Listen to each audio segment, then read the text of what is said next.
नमस्कार दोस्तों, आज हम आपके लिए मंगला गौरी व्रत की विधि और मंगला गौरी व्रत की पौराणिक कथा लेकर आए हैं। कथा सुनने के बाद आप हमारे चैनल को सब्सक्राइब करें, बेल आइकन को प्रेस करें ताकि हमारी वीडियो की नोटिफिकेशन सबसे पहले आप तक पहुंचे। वीडियो को लाइक और शेयर जरूर करें। श्रावण मास में जितने मंगलवार आते हैं उस दिन मंगला गौरी की पूजा की जाती है। यह व्रत केवल कन्याओं तथा महिलाओं को करना चाहिए। पूजन से पहले स्नान करें और पाटे पर लाल और सफेद वस्त्र बिछाएं। सफेद कपड़े पर चावल की 9 तथा लाल कपड़े पर गेहूं की 16 छोटी छोटी ढेरियां बनाएं, जिसे षोडश मातृका कहते हैं। उसी पाटे पर थोड़े चावल रखकर गणेश जी की मूर्ति तथा गेहूं रखकर एक जल का कलश भरकर रखें। आटे से बना चौमुखा दीपक जलाएं, अगरबत्ती भी जलाएं। कलश पर मिट्टी से मंगला गौरी की मूर्ति बनाकर रखें। सर्वप्रथम गणेश जी का पूजन करें, फिर कलश तथा दीपक का पूजन करें। षोडश मातृका का पूजन करके मंगला गौरी की मूर्ति को जल के छींटे, फिर पंचामृत के छींटे दें। पुनः जल के छींटे देकर विधिवत पूजन सामग्री से पूजन करें। याद रहे कि मूर्ति का श्रृंगार करना न भूले तथा गणेश जी को जनेऊ अवश्य चढ़ाई जाती है। एक सकोरे में आटा भरकर उस पर सुपारी रखे तथा जो दक्षिणा देनी है वह आटे के अंदर रखे। पंचमेवा तथा लड्डू का भोग लगाकर कथा सुने और आरती करें। पंपापुर नामक गांव में एक साहूकार अपनी पत्नी के साथ रहते थे। वे धनवान और सुखी थे, परंतु उनकी कोई संतान नहीं थी। बस यही दुख उनके मन को कचोटता रहता था। एक दिन साहूकार के घर पर एक साधु आया। उसका खूब आदर सत्कार किया और अपनी व्यथा सुनाई। उन्होंने मंगलवार को पार्वती जी की पूजा करने तथा व्रत रखने को कहा। श्रावण मास के पहले मंगलवार से सेठानी ने पार्वती जी की पूजा करना आरंभ कर दिया। उस दिन वह व्रत भी रखती। कई महीने तक उसने व्रत एवं पूजन किया।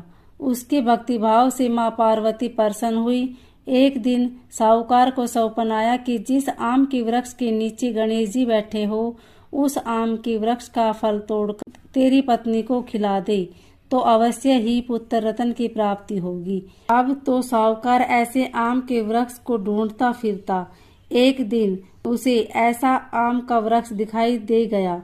तब फल तोड़ने के लिए उसने पेड़ पर पत्थर मारे। आम का फल तो प्राप्त हो गया, परंतु गणेश जी को पत्थर लग जाने से उन्होंने श्राप देते हुए कहा, हे स्वार्थी मनुष्य, तूने अपने स्वार्थ के कारण मुझे चोट पहुंचाई है, अतः तुझे भी एक दिन ऐसी ही चोट लगेगी। माँ पार्वती के आशीर्वाद से तुझे पुत्र रत्न की प्राप्ति तो हो, परंतु वह सर्प दंश के कारण 21 वर्ष की आयु तक जीवित रहेगा। ऐसी वाणी सुनकर साहूकार घबरा गया। उस साहूकार ने आम का फल अपनी पत्नी को खिला दिया, परंतु गणेश जी के श्राप देने वाली बात नहीं बताई। 9 माह बाद एक सुंदर बालक का जन्म हुआ। उसका नाम मनु रखा गया। उन्होंने मनु के लाड प्यार में कोई कमी नहीं रखी। धीरे धीरे मनु 20 वर्ष का हो गया। वह अपने पिता के साथ व्यापार करने जाता। एक दिन व्यापार करके लौटते समय दोनों पिता पुत्र भोजन करने के निमित्त एक गांव के पास तालाब के किनारे पेड़ की छाया में बैठ गए और भोजन श्रावणी करने लगे। तदंतर उस गांव की 2 लड़कियां उस तालाब पर कपड़े धोने आई। वे लड़कियां नव यौवन की भांति हंसमुख, फुर्तीली एवं उच्च सभ्य घर की प्रतीत हो रही थी। कपड़े धोते समय वे आपस में वार्तालाप करती जाती। उनमें से कमला ने कहा, क्योरी मंगला, तुझे याद है मैं कब से मंगलवार को मंगला गौरी का व्रत करती हूँ।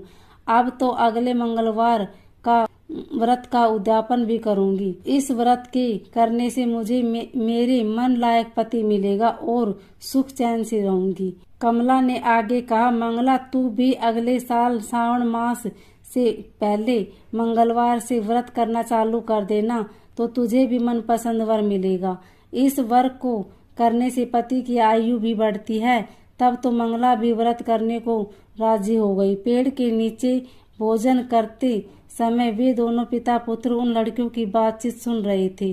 उन लड़कियों के वार्तालाप से सेठ जी ने समझ लिया कि कमला नाम की लड़की अपने पुत्र के विवाह के लिए सर्वथा उपयुक्त है। सेठ जी ने अपने पुत्र की मनोभावना जानने के लिए पुत्री से कई तरह की बातें कही। पुत्र भी अपने पिता के विचारों से सहमति प्रकट करता। अतः सेठ जी ने अपने पुत्र का कमला के साथ विवाह करने का निश्चय कर लिया और सोचा कि ऐसा होने पर मेरे पुत्र की आयु बढ़ सकती है और कोई अनहोनी घटना भी टल सकती है।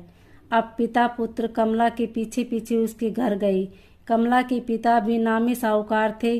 सेठ जी ने कमला के पिता से अपने पुत्र के विवाह के बारे में बातचीत की। वे कमला का विवाह मनु के साथ करने को सहमत हो गए। शुभ मुहूर्त में उनका विवाह संपन्न हो गया। दोनों ने पति पत्नी के रूप में संसार चलाना शुरू किया तो घर में आनंद का वातावरण रहने लगा।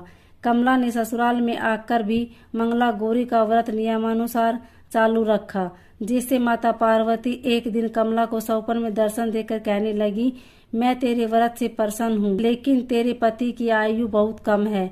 अगले महीने मंगलवार को एक सर्प तेरे पति के प्राण लेने आएगा, लेकिन तू घबराना नहीं। सर्प के लिए एक प्याले में मीठा दूध रखना, उसके पास एक खाली मटकी रख देना।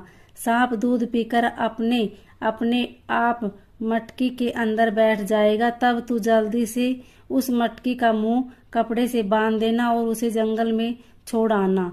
इससे तेरे पति के प्राण बच जाएंगे। अब मंगलवार का दिन आया। मंगला ने किसी को कुछ नहीं बताया और माता पार्वती के कहे अनुसार सारा कार्य कर दिया। माँ पार्वती की कृपा से कमला के पति के प्राण बच गए। इस प्रकार व्रत के प्रभाव से मनु दोष मुक्त हो गया। जब घर लोगों को सारी घटना मालूम हुई तो सबने खुशी मनाई।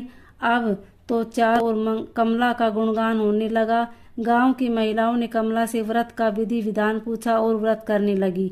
कमला ने भी अगले मंगलवार विधि विधान से मंगला गौरी का उद्यापन भव्य रूप से कराया। ब्राह्मणों को भोजन करा, यथेष्ट दक्षिणा देकर उनका आशीर्वाद लिया। मंगला गौरी का उद्यापन। मंगला गौरी का व्रत 5 वर्ष करके उद्यापन करे। अपनी सामर्थ्य के अनुसार महिलाओं को भोजन करा के सुहाग सामग्री दे। जय मंगला गौरी।